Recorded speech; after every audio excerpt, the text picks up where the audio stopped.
नमस्कार मंडळी. प्रॉब्ली या कॅलेंडरची सर्वात मोठी किंवा most important series or not होणार आहे. सो त्या सिरीजच्या आधी आम्ही भेटत आहोत एका अशा सिरीज बद्दल बोलायला. एक प्रॉपर ऍडव्हर्टिजमेंट प्रतीक अशी सिरीज होती 2003-2004 इंडिया टूर ऑफ ऑस्ट्रेलिया. आपण स्टार्ट करणार आहोत थोडंसं बोलून 1999च्या टूर बद्दल, जी सगळ्या इंडियन फॅन्सनी ऑलमोस्ट अशीच बघितली आणि त्याच्यानंतर पूर्णच जे काय होतं पोस्टमॉर्टम वगैरे झालं. पण 2003-2004 मध्ये जे झालं त्याच्यानंतर नक्कीच मला वाटतं एक पूर्ण पर्स्पेक्टिव्ह बदललं. थँक्यू मंगेश, परत आम्हाला जॉईन केल्याबद्दल परत एकदा. आणि थँक्यू आज जे पण इनपुट्स आणि जे पण स्टोरीज तू आम्हाला सांगणार आहेस त्याच्याबद्दल. सो सर्वात पहिले स्टार्ट करूया आपण थोडंसं 1999 सिरीज बद्दल बोलूया. सो टेक इट अवे आणि 1999 सिरीजचे तुझे हॉरर्स आणि तुझे स्टोरीज आमच्या बरोबर शेअर. नाही, तू शब्द वापरलास तो एकदम ऑन पॉइंट होता. कारण 99 आणि 2000ची ऑस्ट्रेलियन सिरीज खरंच हॉरर शो होता तो. की म्हणजे तेव्हा असं नेहमी व्हायचं की मॅच बघायला जर अर्धा तास तुला उठायला उशीर झाला तर सकाळी मॅच संपलेली असायची. प्रत्येक वेळेला म्हणजे नथिंग मला त्या सिरीज बद्दलच्या आपल्या कोणालाही एकही फॉन्ड मेमरी नाहीये.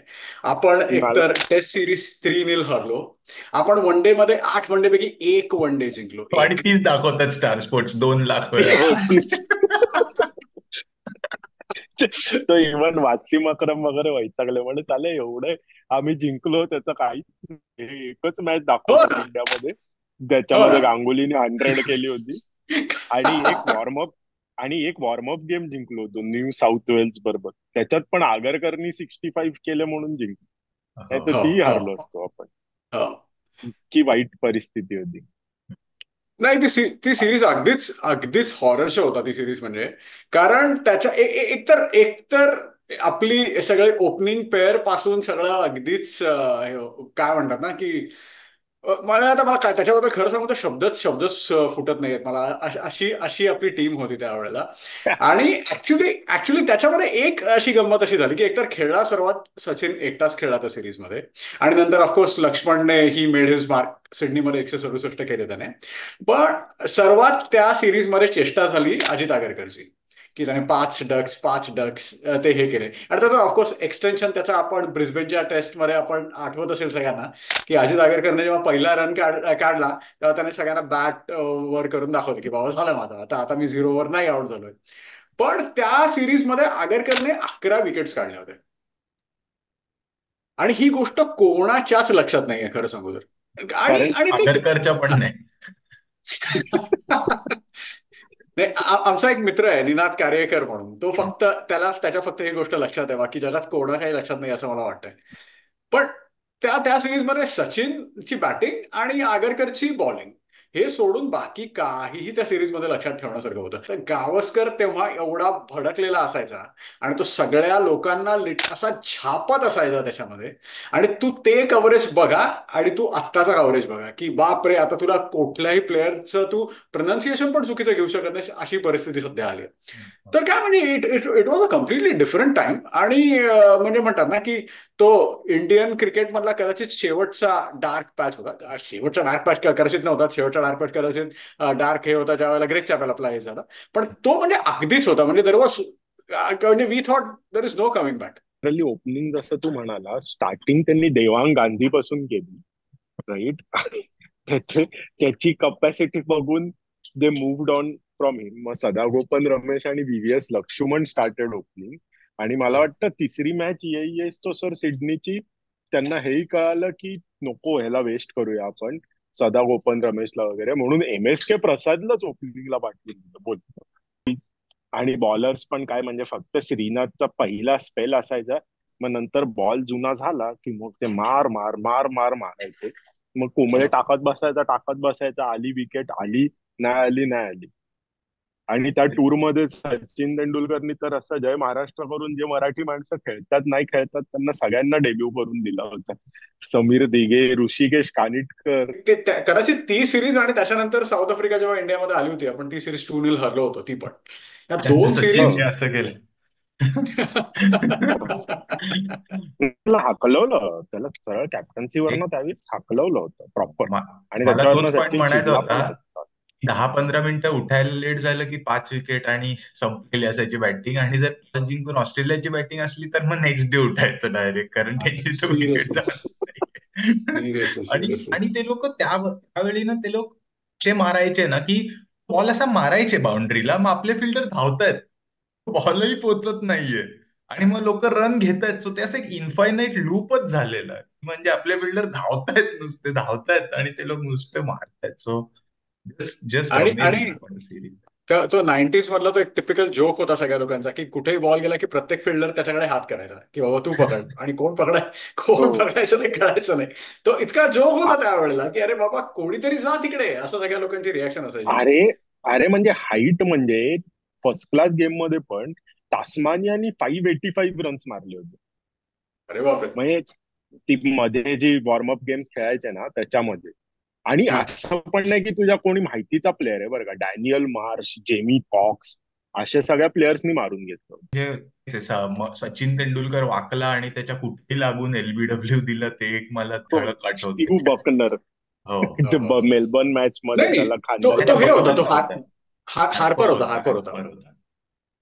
डेरेल अच्छा, हा हार्पर होता. बरोबर, डॅनियल हार्पर होता. Harper, Daniel Harper. आणि आय थिंक सचिननी एक 100 मारलेली आठवते, जी म्हणजे क्वाईट एमसीजी. नाईस अशी 100 होती. आणि मग ऑफकोर्स आगरकरचे स्लीप मध्ये कॅच, म्हणजे लिटरली मला असंच वाटायचं 6 विकेट गेली आणि आगरकरला म्हणजे 7वी गेलीच. जरा डोळे बंद करून जरा उठलं, किचन मध्ये गेलं, काय करायला गेलं, किंवा पापणी पण अशी झाली तोपर्यंत आगरकर गेलेला असायचा.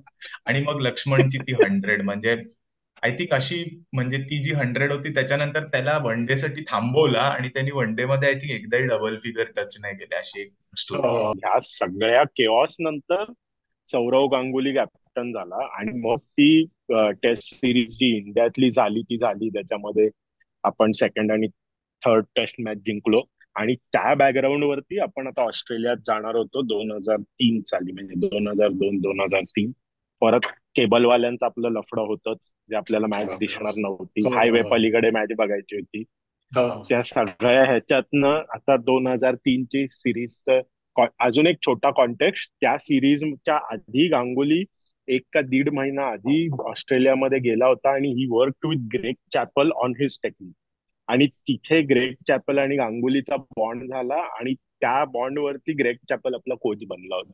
ते त्या सिरीजच्या आधीची पार्श्वभूमी. की ती सिरीज महत्वाची म्हणजे अनेक कारणामुळे महत्वाची होती. एक तर पहिली गोष्ट म्हणजे आपण 2001 ची सिरीज जिंकलो होतो. ती एकदमच त्या त्या लोकांना एकदम ती म्हणतात ना, की ते did not see that coming, की आपण कलकत्त्याची टेस्ट फॉलो ऑन झाल्यानंतर जी जिंकलो, त्याच्यानंतर स्टीव्ह वॉची बऱ्यापैकी नाचक्की की नाही म्हणता येणार, पण त्याच्यावर बरेच क्रिटिसिझम झालं होतं. त्यावेळेला शेन वॉर्न वर बॅन होता वर्ल्ड कप पासून. तर आठवत असेल त्याला, तो वर्ल्ड कप मध्ये त्याने ड्रग टेस्ट तो फेल झाला आणि त्याच्यावर बॅन आला.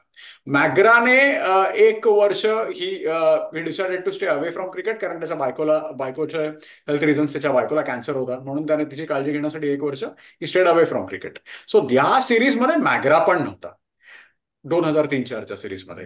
आणि अजून एक महत्वाची याच्यामध्ये गोष्ट होती, की स्टीव्ह वॉची ऑलमोस्ट हकालपट्टी झाली होती. म्हणजे असं असं झालीच त्यावेळेला होती. म्हटलं जात होतं, की आता त्याच्यासाठी लास्ट सिरीज आहे बाबा, तू म्हणतात ना, की गपचूप आता रिटायर हो, अशा आशयाचं सगळं बोलणं मला आठवतं सगळ्या मराठी न्यूजपेपरमध्ये वगैरे त्यावेळेला येत होतं. आणि त्या सिरीजमध्ये पहिल्यांदा असं वाटलं, की खूप वर्षांनी, की आपण ऑस्ट्रेलियामध्ये जातोय आणि आपल्याला काहीतरी चान्स आहे. तर अशा मला वाटतं अनेक गोष्टींमुळे आपण जातानाच थोडेसे पॉझिटिव्ह, म्हणजे ऑफकोर्स तुझ्या 2000च्या सिरीज इतके निगेटिव्ह आपण आयुष्यात कधी असणं शक्यच नाहीये परत. पण तरी त्यावेळेला थोडीशी पॉझिटिव्हिटी होती, की आपण काहीतरी या सिरीज मध्ये करू शकतो, असा थोडासा कॉन्फिडन्स होता. आणि दुसरं अजून एक गोष्ट म्हणजे आपली बॅटिंग, आपलं नाव शेवटी क्रिकेटमध्ये, क्रिकेट जगतात त्यावेळेला होत होतं. सगळे बॅट्समनचं तर फॅन्टॅस्टिक फॅब 5 तर होतेच आपले, आणि बॉलर्स पण हळूहळू एक्सपिरियन्स मिळत होता त्यांना, ते चांगले होत होते. त्यामुळे 2003-04 च्या सिरीजच्या आधी, तसं मला अजूनही आठवतं, बऱ्यापैकी मीडियामध्ये पण पॉझिटिव्हिटी होती. सगळ्या सपोर्टर्समध्ये पण, आमची पण सगळं ते मॅच बघणं आणि हे सगळं व्हायचं, त्यावेळेला आम्ही बऱ्यापैकी पॉझिटिव्ह असायचो, की हा ह्याच्यामध्ये काहीतरी चांगलं होईल असा एक थोडासा विश्वास होता. आणि खरं सांगू तर ती सिरीज चांगली झाली आपल्यासाठी.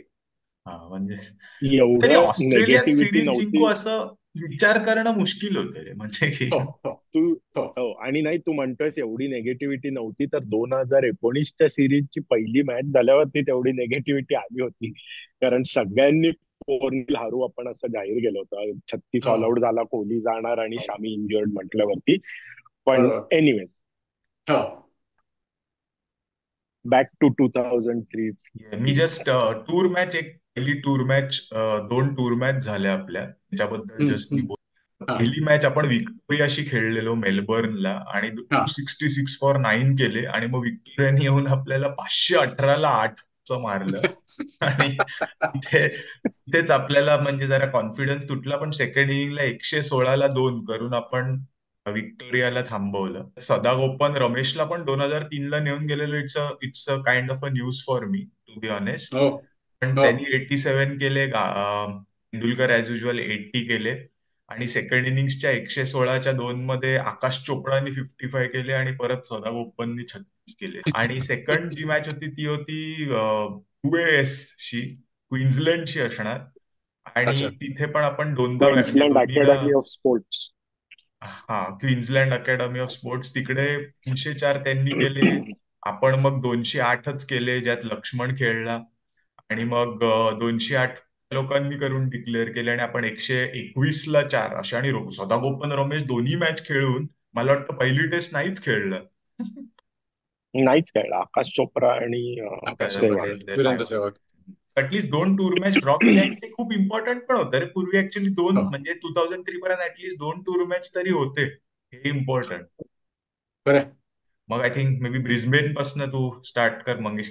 काय माहितीये का की अनेक आता ब्रिस्बेनची टेस्ट आपल्याला गांगुलीचं 100 एकदम फेमस आहे म्हणून ते आपल्या सगळ्यांना लक्षात आहे. पण तू बघशील तर ब्रिस्बेनमध्ये ऑस्ट्रेलियाची बॉलिंग इतकी वीक होती की त्यावेळेला गिलेस्पी होता आणि त्यावेळेला नॅथन ब्रॅकन होता. हम्म. हे सोडून ब्रेटली पण त्यावेळेला इंजर्ड होता, मॅग्रा तर नव्हताच, वॉन नव्हताच. तर मला अँडी वाटतं बिकेल. इतकी अँडी बिकेल होता बरोबर. जो वर्ल्ड कप मध्ये पण जरा चांगला खेळला होता आणि त्याच्यानंतर त्याचा फॉर्म कंटिन्यू झाला. तर तो काही 1-2 वर्ष मला वाटतं सलग ऑस्ट्रेलियामध्ये खेळला होता. हम्म. पण तू बघशील तर ही गोष्ट आता लक्षात ठेवायला इतकी म्हणजे आता कदाचित एवढ्या आपल्या गोष्टी सगळ्या लक्षात राहत नाहीत. पण इतकी वीक बॉलिंग ऑस्ट्रेलियामध्ये जाऊन आपण ऑस्ट्रेलियाची कधीही खेळलेलो नसू. त्याच्यामध्ये पण आपली एकतर त्यांनी चांगली सुरुवात केली, त्यांनी बॅटिंग चांगली केली. आपली ज्या वेळेला बॅटिंग आली त्यावेळेला परत बकनरने तिकडे माती खाल्ली. आणि ज्या वेळेला असं वाटत होतं की सचिन काहीतरी करेल, त्याला इतक्या हॉरिबल डिसिजन मध्ये त्याला एलबीडब्ल्यूचा डिसिजन मिळाला सचिनला. आणि त्याच्यानंतर त्या एलबीडब्ल्यूच्या डिसिजन नंतर सचिन पुढच्या 3ही टेस्ट इतका तो कम्प्लीट म्हणतात ना कोशामध्ये गेला की तो चांगला खेळलाच नाही. 30च्या पुढे तो जाऊच शकायचा नाही. पण हे सगळं चालू असताना आपल्या अनेक तिकडे किती काय स्कोर होता मला वाटतं 3 विकेट्स एका वेळेला का 4 विकेट्स गेल्या होत्या लवकर हम्म. ब्रिस्बेनमध्ये.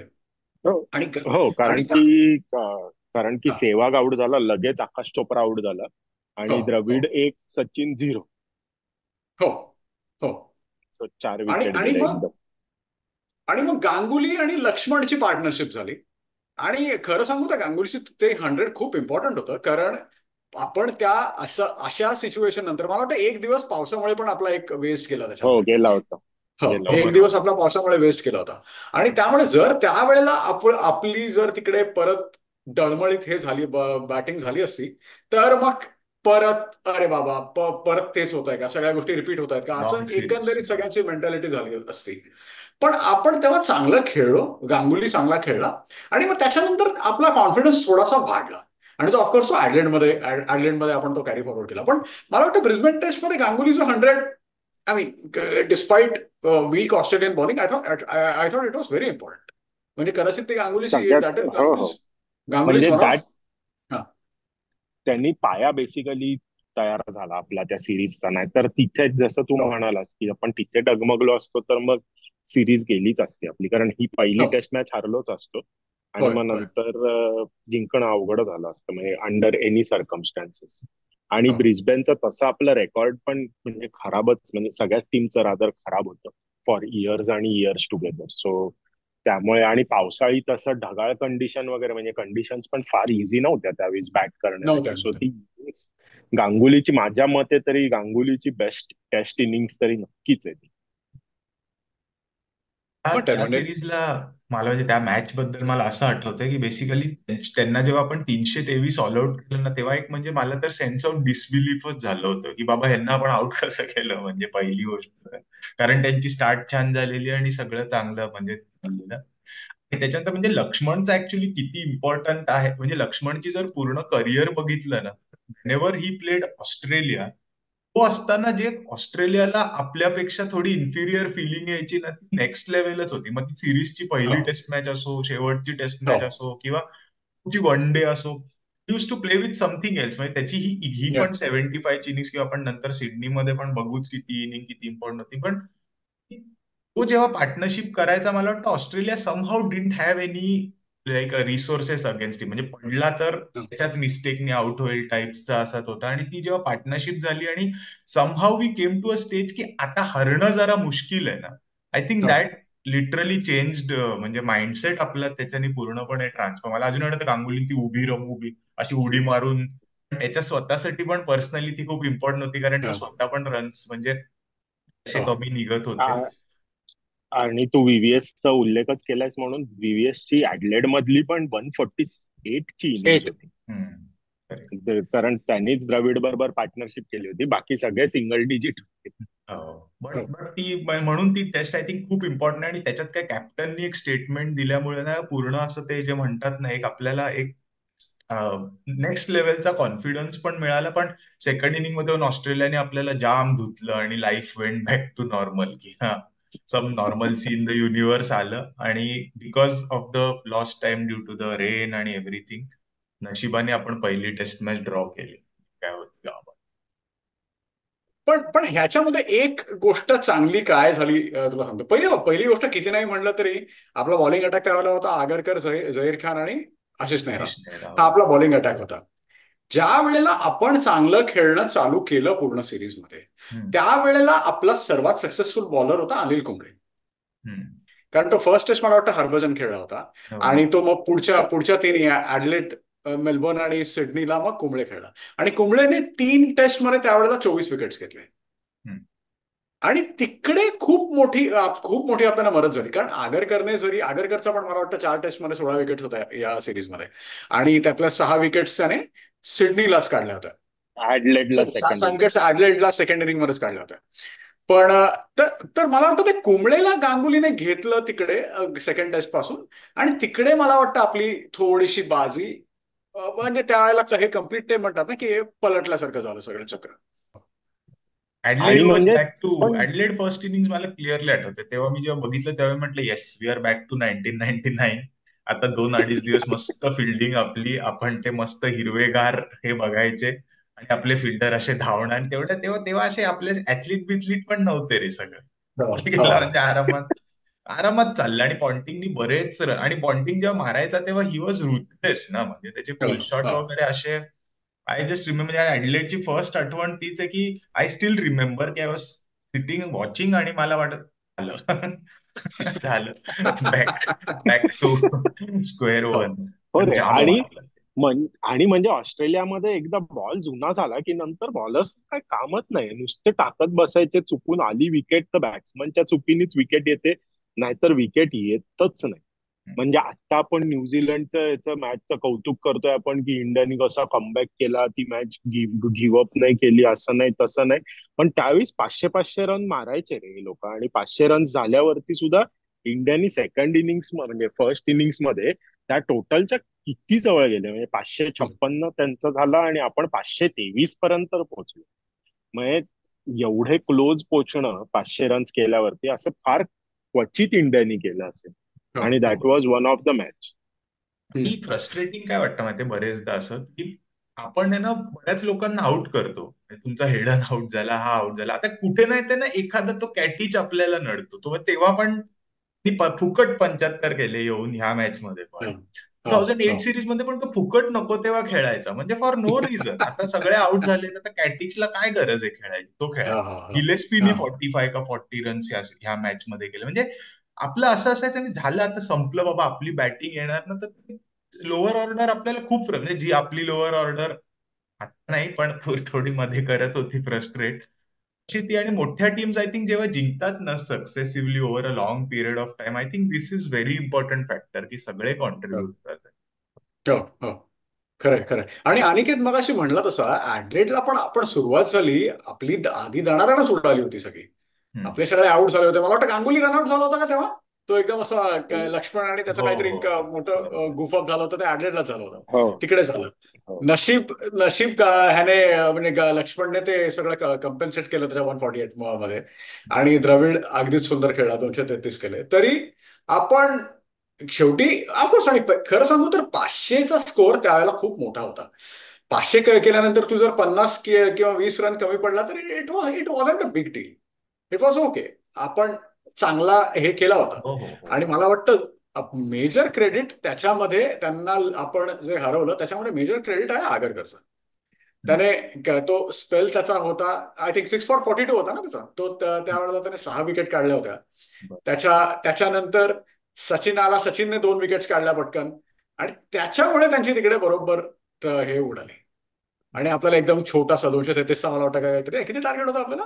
230. 233 का. हा, हो असंच काहीतरी होतं पण म्हणजे हो, 233 तरी होता. सुद्धा यार सेकंड इनिंग्स मध्ये 200+ रन्स काढणं म्हणजे धाकधुकीच असायचं. हो हो, हो हो हो, मॅगिल पण नक्कीच आपली काय ते नक्कीच. नाजूक पण झाली इतकं होती सोपं एक नव्हतं. स्टेजला. म्हणजे हो. मॅगिल म्हणजे सचिन तेव्हा एवढा आउट ऑफ सॉर्ट्स होता की त्यांनी स्टंपवरचा मॅगिलचा बॉल ऍड केलं होतं, मला आठवतं आणि सेकंड. आणि आणि ती गोष्ट आता आता मी इन जनरल सगळं डिस्कशन बघतो, सगळं चाललंय याच्यावर की लिंक्डइनवर आणि अजून सगळ्या प्लॅटफॉर्मवर इंडियन बॅट्समन इतके आता कॉन्फिडंट नाही आहेत स्पिनर्सला. त्यावेळेला इंडियन बॅट्समन स्पिनरला जे खेळायचंय तसं मी आयुष्यात कोणाला खेळताना बघितलेलं नाहीये. कोणीही बॅकफुटवर खेळायचं नाही. त्यातल्या त्यात जरासा वीक होता स्पिनर्सच्या अगेन्स्ट कम्पॅरेटिव्हली राहुल द्रविड. जोही खूप वीक नव्हताच कम्पेअर्ड टू आत्ताच्या बॅट्समन. पण तू बघशील सगळे फ्रंट फुटवर खेळायचे. सचिन तर होता, सेहवाग तर विचारायलाच नको, सेहवाग लक्ष्मण होता. मारायचाच नाही स्पिनर्स. तो ऑफ स्पिनरला तो काय भावच द्यायचा नाही. पण मॅकगिल, आणि मला अजूनही आठवत आहे त्या सिरीज मध्ये आपण मॅकगिलला इतकं बेदम मारलं होतं. मॅकगिलचं नंतर स्टेटमेंट होतं की it's not not as if they knew what I was bowling, they just did not care. त्या लोकांना काही फरकच पडला नाही की मी काहीही बॉलिंग टाकली की ते ते मला यथेच्छ बडवून काढत होते. आणि आपण तसंच केलं एक्झॅक्टली.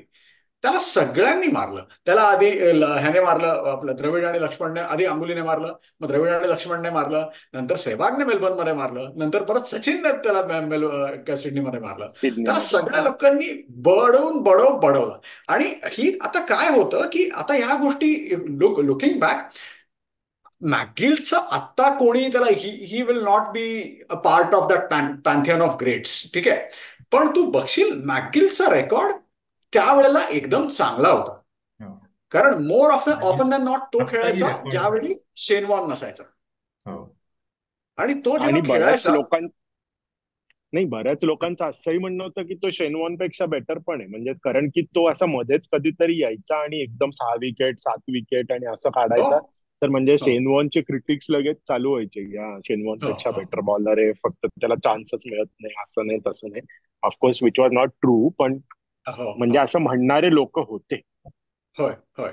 आणि मला नक्कीच ते नक्कीच. म्हणजे ह्याच पॉइंटवर राहायचं म्हणून एक बोलायचं होतं त्या सिरीज मध्ये ना, third test Sydney test match मध्ये काय झालेलं की मगिल आहे ना त्या आरामात खेळत होते. आय थिंक रिची बेनोनी एक पॉइंट बोललेला की म्हणे we always have this conversation की he is born in the wrong era वगैरे, but if you keenly notice ना मगिल तुम्हाला 10 बॉल नंतर एक फ्री बॉल देतो विच शेनवॉन हा, विल नेव्हर गिव्ह यू. या बरोबर. तो बोलला आणि मगिलने एक फुलटॉस दिला लेग जो व्हीव्हीएस लक्ष्मणनी पेटवला मिड विकेट. म्हणतो see this is the exact difference between the two bowlers. तो म्हणतो मगराच्या या विकेट्स वॉनच्या आहेत, वॉनच्या विकेट्स मगराच्या आहेत, कारण ही लोक 20-20 25-25 बॉल बॅट्समनला एकही 4 बॉल देत नाही. आणि तुम्ही मगिल बघितलं is offering a freebie every single over किंवा एव्हरी हे. आणि त्यावेळी असंच केलं इंडियन्स, म्हणजे व्हीव्हीएस लक्ष्मण तर लिटरली एक पाय बाहेर काढायचा आणि त्याला against the spin mid wicket through मारायचा. आणि दॅट हो was like mentally difficult for MacGill to take. माझ्याशी असं म्हणजे बिहेवियर जुलूम लिटरली. होतोय माझ्या बरोबर इतका. मग त्यावेळी असं झालं की एकदा आपण चांगलं खेळलो, आपण ऑस्ट्रेलियाच्या 500 नंतर आपण पुढे 500 केले. त्याच्यानंतर ज्या वेळेला अजित आगरकरचा तो ऍक्च्युली खूप चांगला स्पेन होता. That has to be one of India's one of the greatest spells by Indian at least. तो खूपच चांगला स्पेल होता. त्याने 6 विकेट काढल्या आणि सचिनने 2 विकेट काढल्या. त्यातला आठवत असेल तर त्यातला राहुल द्रविडने जो एक स्लिप मध्ये कॅच पकडला होता, मला वाटतं स्टीव्ह वॉचा होता तो. तो तो खूपच सही कॅच होता, एकदमच सही होता. प्रॉपर लेग ब्रेक होता आणि तो त्याला बाहेरून मारायला गेला. त्याला वाटलं कुठला तरी हलवा बॉलर आहे त्या टाइप म्हणून तो मारायला गेला आणि तो मस्त त्याने लेग ब्रेक त्याला वेडा बनवला आणि तो स्लिप मध्ये खूपच चांगला कॅच पकडला. आणि नंतर पण 233 टार्गेट करताना एक असं असं म्हणजे आपलं कसं व्हायचं, आपलं नेहमी it was always a roller coaster ride. It was never smooth. आधी कुठलं तरी चांगलं खेळणार, मग काहीतरी धडाधड विकेट जाणार, मग परत काहीतरी होणार. पण तरीही आपण, मला वाटतं आपण जिंकलो 233 फॉर 7 विकेट गेला होता सिक्स आपला सिक्स तेव्हा, मला विकेट वाटतं 6 6 विकेट. गेला. Six. This is a very good record right. ही खूपच कम्फर्टेबल विक्ट्री ऑस्ट्रेलियामध्ये जाऊन.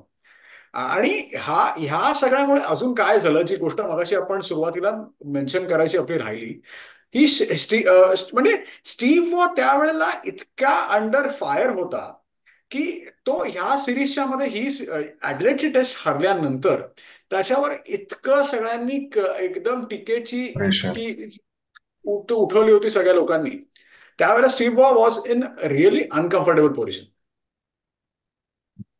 आणि म्हणजे शेवटी त्याच्यावर अशी टीका होत होती की अरे, आता आता तुझ्याकडे मॅग्रा आणि वॉन नाहीये, तर you are not able to do anything as a captain.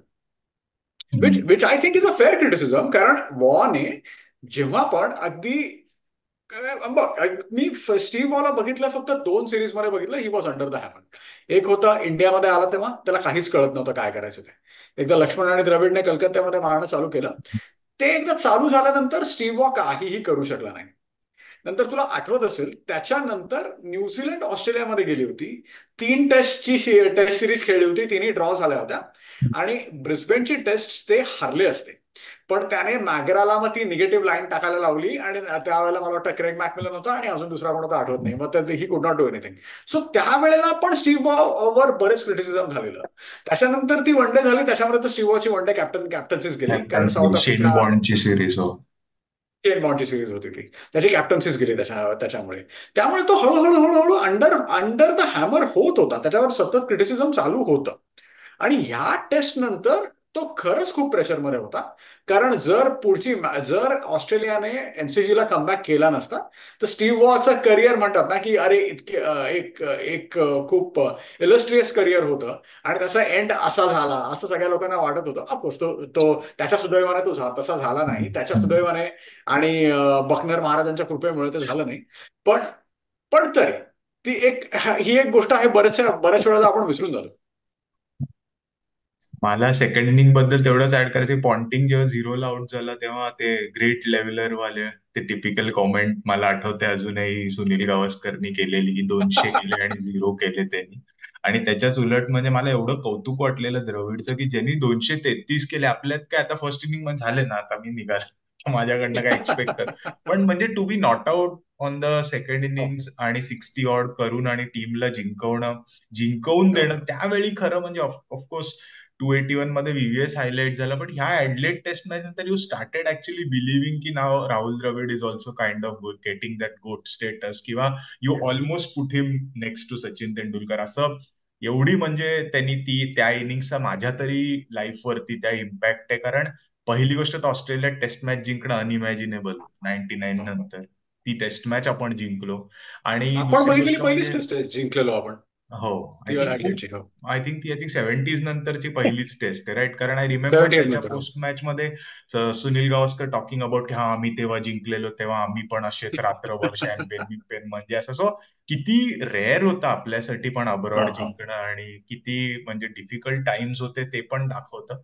So perfect performance. मला आठवतं तो मग्गील असा फुल मारून बोल्ड झाला, आगरकरनी 6 घेतले आणि लाईक ग्रेट म्हणजे as an Indian cricket fan हा. Very these are the days that you actually remember. म्हणजे आजही की बाबा सिरियसली बघितल्यासारखं असं. So amazing seriously amazing seriously test match.